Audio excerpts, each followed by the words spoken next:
భారతీయ జనతా పార్టీతో మేము కలిసి కూర్చున్నప్పుడు జాతీయ స్థాయి నాయకులు నాకు చెప్పింది, మేము అమరావతి రైతులకి చాలా సానుకూలంగా ఉన్నాం, వాళ్ళకి అండగా ఉంటాం.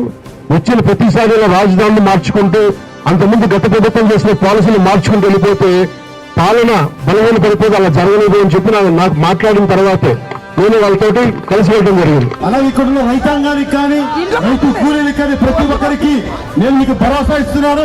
అమరావతి ఇక్కడి నుంచి కదలదు. ఆంధ్రప్రదేశ్ రాజధాని అమరావతి.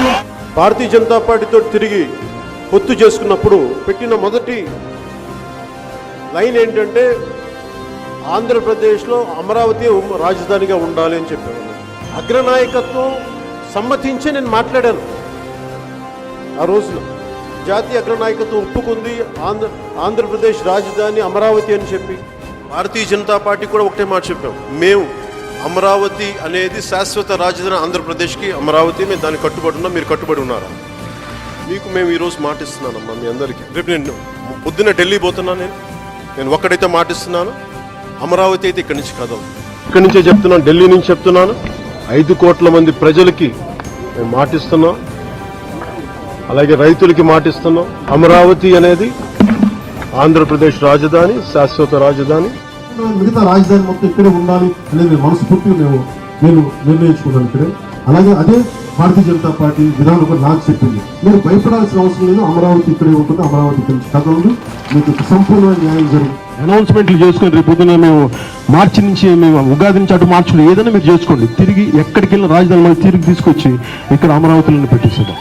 జనసేన తెలుగుదేశం కలిపి పోటీ చేయబోతున్న ఎన్నికల్లో ఖచ్చితంగా భారతీయ జనతా పార్టీ దీనికి కలిసి వస్తుందని నేను సంపూర్ణంగా విశ్వసిస్తున్నాను, నమ్ముతున్నాను.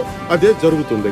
చాలా కష్టపడి చాలా పెద్దలందరితో మాట్లాడి ఎన్డీఏ అలయన్స్ తీసుకురావడానికి కూడా ముఖ్య కారణం మనకి కేంద్రం సపోర్ట్ లేకపోతే ఆంధ్రప్రదేశ్ని అభివృద్ధి చేయలేము. నేను అడిగితే రిక్వెస్ట్ చేస్తే ఆంధ్రప్రదేశ్ అభివృద్ధి గురించి మాట్లాడతాను తప్ప దేని గురించి మాట్లాడు. టీడీపీ, జనసేన, భారతీయ జనతా పార్టీ నాయకుల ఆశీస్సులు ఉండాలి. ఈ అలయన్స్ కోసం నేనేదో నాకు మెచ్చి మేఘతోలు కప్తాను, నేను చేయలే.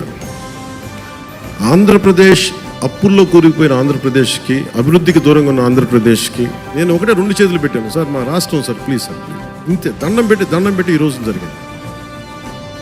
నేను ఎప్పుడు జనసేన పార్టీ ప్రయోజనాలు ఆలోచించాలా, ఆంధ్రప్రదేశ్ ప్రజల ప్రయోజనాలు, తెలుగు ప్రజల ఐక్యత ఆలోచించాలి.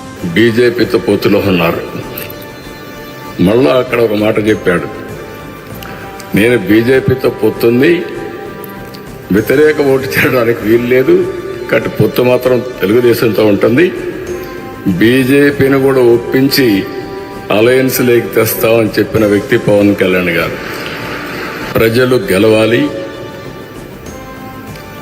రాష్ట్రాన్ని మళ్ళీ పునర్నిర్మాణం చేయాలి, ఒకే ఆబ్జెక్టివ్. అమరావతి శాశ్వత రాజధానిగా ఉంటుందని ఆ రోజు మేమందరం కలిపి మాటిచ్చాం. ఇది చేసిన త్యాగానికి జవాబుదారీగా ఉంటాం. బాధ్యతగా అమరావతి నిర్మాణం జరిగేలా సాయశక్తుల ఈ కూటమి ప్రభుత్వం కృషి చేస్తుంది. అమరావతి మళ్లీ ఒక ప్రపంచ స్థాయి సర్వశ్రేష్ఠ రాజధానిగా ఆవిర్భవిస్తుంది. ఆంధ్రప్రదేశ్ రాజధానిగా అమరావతిని ప్రకటించింది కేంద్రం.